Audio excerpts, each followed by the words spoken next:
Dalam wawancara dengan Goal.com Italia, pakai bahasa Italia tentu saja, Emil Audero mengatakan bahwa dirinya itu sudah merah putih sejak lahir, saudara-saudara. Bahkan jauh lebih merah putih dari Direktur Pertamina yang mengoplos Pertamax itu. Jadi nggak usah lagi dipermasalahkan komentar bapaknya yang dulu yang bercanda hanya ingin bermain membela Italia, karena memang faktanya Emil Audero itu sudah Indonesia sejak lama. Halo saudara-saudara, jumpa lagi dengan komentator gadungan di sini. Dengan komentator yang gadungan. Seperti biasa, saudara-saudara, seperti biasa. Kalau kita sudah bertemu, pasti akan ada yang kita bicarakan, akan ada yang kita perbincangkan, kita ulas, kita cakap, kita bacotin, kita gibahin, kita cangkeman. Tentang sepak bola di seputaran Asia Tenggara, di negara-negara tetangga, negara-negara sahabat, negara-negara jiran, negara-negara serumpun, Indonesia, Malaysia, Thailand, Vietnam, Laos, Myanmar, Kamboja, Filipina, Brunei Darussalam, Singapura, Timor Leste, Australia, Wakanda, Konoha, negara api, negara angin, negara air, negara dongeng. Dan sekitarnya. Semua akan kita bicarakan secara fair, secara jujur, secara adil, tanpa muatan politik, tanpa kebencian, tanpa provokasi, hanya berdasarkan fakta dan bukan klaim semata, saudara-saudara. Tidak ada hoax, tidak ada hoax, tidak ada hoax, baik yang sudah lama sekali maupun yang terkini. Bebas, saudara-saudara, bebas, bebas, bebas, bebas. Yang penting, sopan.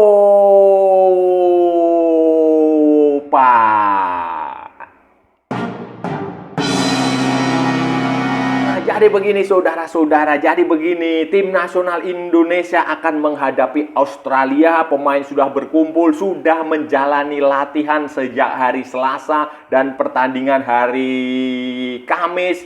Malam waktu Australia atau sore waktu Indonesia, kemudian hari Rabu akan mencoba lapangan, mencoba pitch-nya, mencoba stadion Sydney Football Stadium yang akan digunakan sekaligus latihan resmi. Dan yang paling menarik dari tim ini adalah selain tentu saja Patrick Kluivert dan rombongan Belandanya itu yang baru sekali ini melatih tim nasional, yang paling menarik lagi adalah keberadaan pemain-pemain keturunan baru. Ada 4 pemain keturunan baru, Ole Romney yang sudah sumpah WNI beberapa waktu lalu, dan ada 3 pemain yang baru saja menyelesaikan sumpah WNI kalau nggak salah beberapa hari lalu, minggu lalu kalau nggak salah. Itu ada 3, Joey Pelupesi, kemudian Dean James, dan Emil Audero Mulyadi, anaknya Pak Mulyadi. Dan seperti yang sudah menjadi rahasia umum, keberadaan Emil Audero ini menuai kontroversi.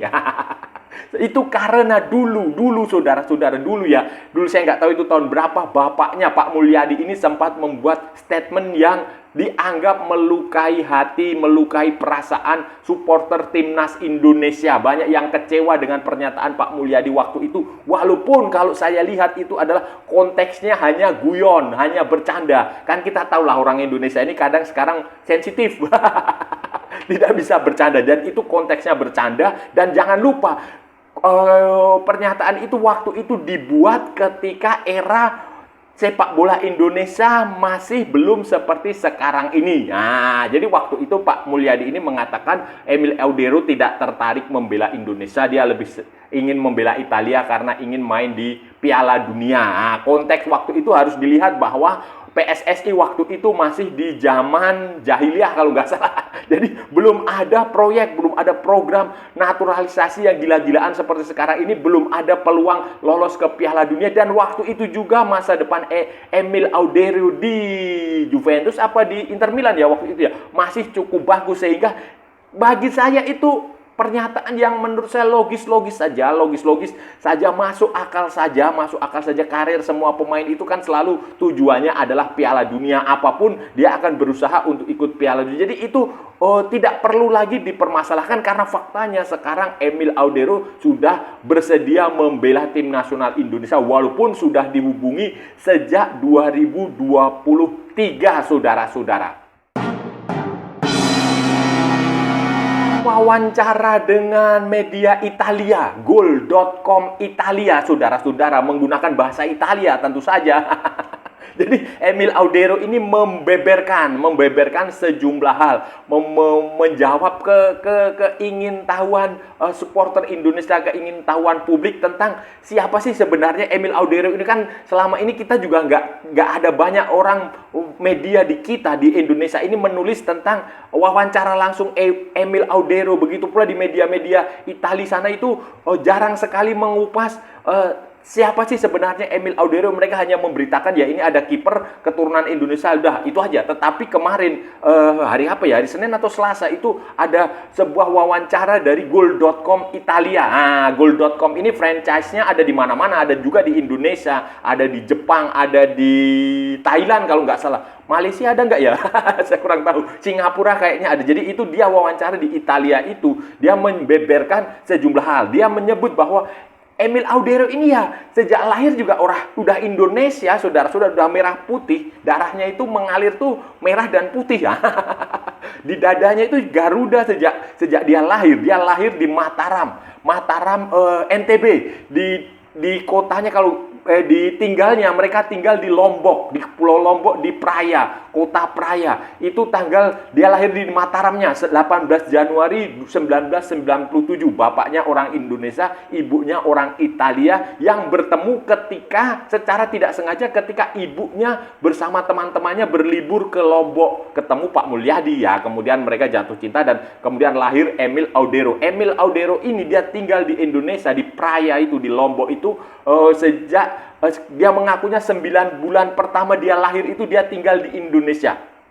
Kemudian setelah itu baru dia bersama keluarganya pergi ke Italia. Tinggal di Italia ya sejak umur 9 bulan, 10 bulan berarti ya. Dia tinggal di Italia, sekolah di Italia, pokoknya hidup dengan cara Italia, bergaul dengan Italia, mempelajari bahasa Italia, semualah kebudayaan Italia. Dia tinggal di Italia, termasuk ketika memulai karir sepak bola di usia 11 tahun bersama dengan Juventus, akademinya Juventus.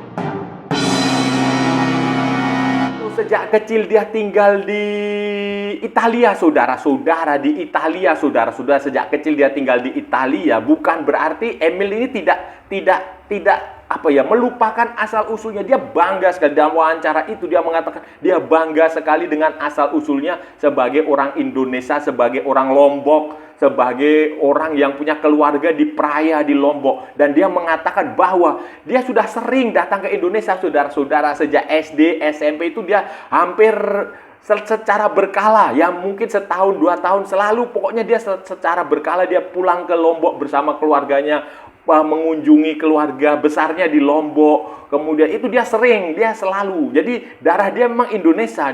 Dia nggak pernah melupakan itu. Dia secara berkala, bahkan beberapa tahun lalu waktu dia sudah menjadi pemain sepak bola profesional, dia juga sempat kembali ke Lombok beberapa kali. Hampir setiap tahun dia pulang ke Lombok. Dia mengikuti kultur budaya Lombok juga dia tahu. Jadi pemain benar-benar pemain yang sudah darahnya darah Indonesia, saudara-saudara. Darahnya Indonesia, nggak usah diperlakukan lagi. Dan walaupun dia tidak mengerti bahasa Indonesia, ya ngerti sedikit-sedikit, maksudnya nggak terlalu lancar bahasa Indonesia, tetapi bagi dia tahu, sadar bahwa asalnya memang asal Indonesia, dan dia memang sejak awal itu punya keinginan untuk membela Indonesia. Tetapi kita harus sadar bahwa dunia ini ya saudara-saudara, di era modern ini kan kita bukan nasionalisme buta kayak dulu tahun 1945 ini dadaku mana dadamu, tidak. Tetapi kan nasionalisme itu juga harus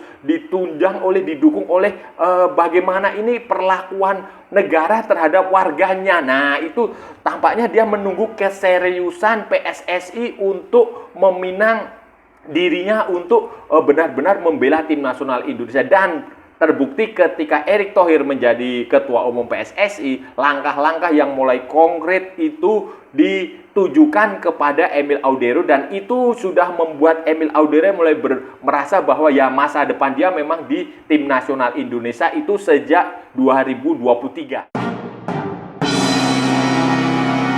2023 itu saudara-saudara, Emil Audero itu mengatakan bahwa Erick Thohir dan staf pengurus PSSI lah tentu saja maksudnya seperti itu dia menghubungi dirinya melalui telekonferensi, mungkin melalui WhatsApp atau apalah, video conference menghubungi Emil Audero untuk membicarakan kemungkinan Emil untuk membela tim nasional Indonesia. Erick Thohir datang mengatakan dengan sejumlah proyek, dengan sejumlah target, dengan sejumlah ide-ide yang ingin membawa sepak bola Indonesia ke pentas dunia, ke Piala Dunia. Dia mengatakan bahwa termasuk juga keberadaan pemain-pemain keturunan yang mulai didatangkan ke Indonesia untuk bermain di tim nasional Indonesia untuk mencoba meloloskan Indonesia ke Piala Dunia. Dan itu membuat Emil Audero mantap untuk memperkuat Indonesia, saudara, sejak 2023. Tetapi kenapa itu baru direalisasikan saat ini? Emil mengatakan bahwa ada berbagai macam faktor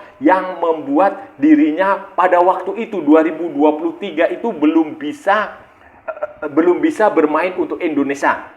Salah satunya karena cedera. Waktu itu dia sempat cedera cukup lama, saudara-saudara. Cedera bahu kalau nggak salah. Cedera bahu sehingga dia belum bisa untuk memperkuat tim nasional Indonesia. Dia minta waktu untuk memulihkan kondisinya. Kemudian setelah itu juga ada berbagai macam hal terkait karir dia kan. Setelah itu kan dia karir ketika Inter Milan nggak memperpanjang kontrak kan, dia harus mencari klub baru, pergi ke Como, kemudian sekarang dipinjamkan ke Palermo. Jadi itu yang membuat ada banyak kendala itu yang membuat Emil Audero pada akhirnya mantap untuk berlabuh ke Indonesia pada saat ini. Apalagi dia mengatakan bahwa Patrick Kluivert sempat menelpon dia, sempat berhubungan langsung dengan dia, berbicara langsung kepada dia tentang keinginan Patrick Kluivert terhadap Emil Audero, karena walaupun Emil Audero itu nggak kenal Patrick Kluivert, tapi dia tahu bahwa Patrick Kluivert adalah pemain besar di masanya, dan itu cukup membuat Emil Audero semakin yakin bahwa tim nasional Indonesia adalah tujuan dia. Dilihat dari kurikulum vitae ya, ini Emil Audero ini memang kiper yang bukan kaleng-kaleng, saudara-saudara, bukan kaleng-kaleng. Posturnya 192 cm. Posturnya 192 cm, walaupun usianya sudah 28 tahun. Nah, kalau namanya kiper itu usia nggak ada masalah, saudara-saudara. Anda lihat Manuel Neuer, Oliver Kahn, Buffon, itu sampai umur berapa itu panjang karirnya. Kalau urusan kiper, saudara. Jadi kalau umur 28 bagi kiper itu nggak masalah sebenarnya, baru memulai debut di tim nasional. Tetapi kalau kita lihat kurikulum vitae dia ya luar biasa, saudara-saudara. Dia bergabung dengan Akademi Juventus itu sejak usia 11 tahun. Waktu itu Michelangelo Rampula, pelatih kipernya Juventus, Akademi Juventus, mantan pemain juga, mantan kiper di Italia sana, merekomendasikan membawa Emil Audero ke Juventus, dan dia mendapatkan pendidikan Akademi Juventus, kemudian bermain di Juventus sejak 2016 sampai 2019, sejak di juniornya sejak tahun 2008 sampai 2016 dia sempat main di Juventus U23, U21, Juventus senior, walaupun kemudian hanya menjadi pemain cadangan, kemudian sempat dipinjamkan ke Venezia, klubnya JIC, sekarang ke Sampdoria, sempat dipinjamkan ke Sampdoria, walaupun kemudian menjadi dipermanenkan di Sampdoria tahun 2019 dan bermain di Sampdoria sampai 2024 sebelum akhirnya datang tawaran dari Inter Milan. Tahun musim 2023-2024 dia dipinjamkan Sampdoria ke Inter Milan. Kemudian termasuk waktu Inter Milan Scudetto lah itu ya. Waktu Inter Milan itu 2023-2024 itu musim lalu itu Inter Milan Scudetto, dan dia menjadi salah satu bagian dari situ. Dia sempat bermain kalau nggak salah 4 kali di Serie A, saudara-saudara. Setelah itu dia pergi ke Como, walaupun di Como ada kiper yang dari Spanyol itu kiper Pepe Reina, dia hanya menjadi cadangan. Kemudian dia dipinjamkan ke Palermo, dan dia punya reputasi punya caps bersama tim nasional Italia U15, U17, U16, 18, 19, 20, kemudian 21. Wah, U21-nya dia punya 10 pertandingan. Jadi ya ini pemain yang bagus, saudara-saudara. Selanjutnya bagaimana saudara-saudara? Selanjutnya bagaimana? Keberadaan Martin Paes ini akan membuat Emil Audero sudah pasti tidak otomatis menjadi kiper utama.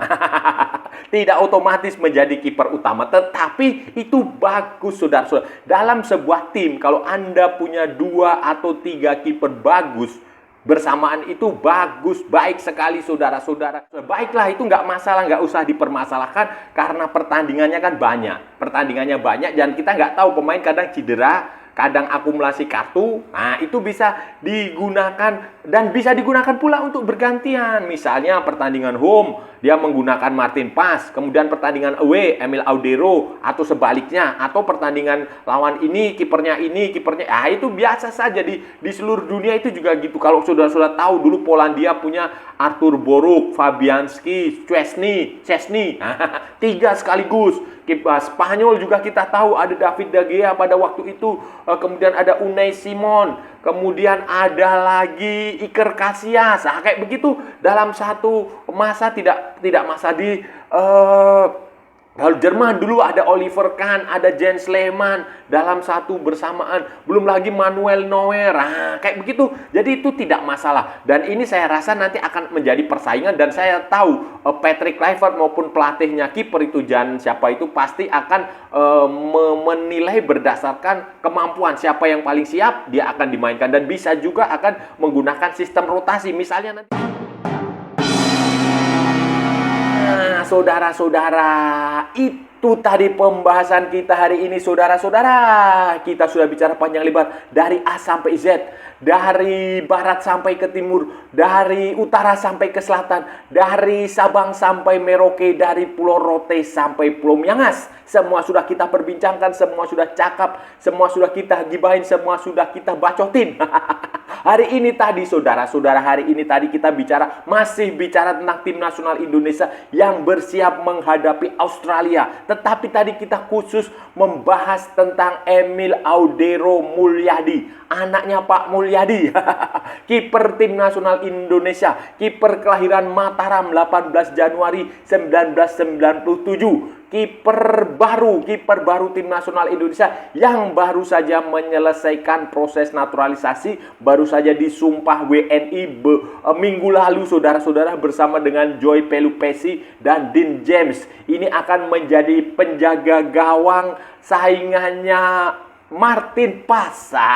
Martin Paes telah terlebih dahulu membela tim nasional Indonesia dan sekarang mendapatkan pesaing Emil Audero, dan ini tidak perlu dipermasalahkan lagi karena tim yang bagus itu punya 2 kiper bagus itu juga bagus, punya 3 kiper bagus juga bagus, punya 4 kiper bagus juga bagus. Kita lihat dulu Polandia punya Fabianski, Wojciech Szczesny, kemudian Artur Boruc. Spanyol juga kita tahu ada David De Gea, ada Unai Simon, ada banyak kiper bagus. Italia kita juga tahu ada macam-macam di situ, Gianluigi Donnarumma, dulu ada Buffon, ada macam-macam. Jadi kiper bersaing dalam sebuah tim punya lebih dari 1 kiper bagus itu bagus, baik. Dan yang menarik dari Emil Audero Mulyadi ini banyak muncul pro dan kontra. Apakah tim nasional Indonesia perlu menaturalisasi Emil Audero? Karena dulu bapaknya itu sempat mengeluarkan komentar yang dianggap menyakiti hati warga Indonesia, menyakiti hati fans Indonesia. Padahal itu bercanda dan harus dilihat konteks ketika itu PSSI-nya masih kacau. Belum serius. Jadi sebenarnya tidak perlu dipermasalahkan lagi, dan itu komentar yang menurut saya cukup masuk akal lah saudara-saudara. Di era itu cukup masuk akal. Waktu itu Emil masih punya potensi membela tim nasional Italia, dan tim nasional Italia adalah langganan Piala Dunia, langganan Euro, sementara Indonesia waktu itu PSSI-nya masih kacau. Dan tidak perlu lagi dipermasalahkan sekarang karena dalam wawancara dengan goal.com Italia, menggunakan bahasa Italia. Emil sudah menjelaskan bahwa dirinya itu 9 bulan pertama lahir itu dia tinggal di Indonesia.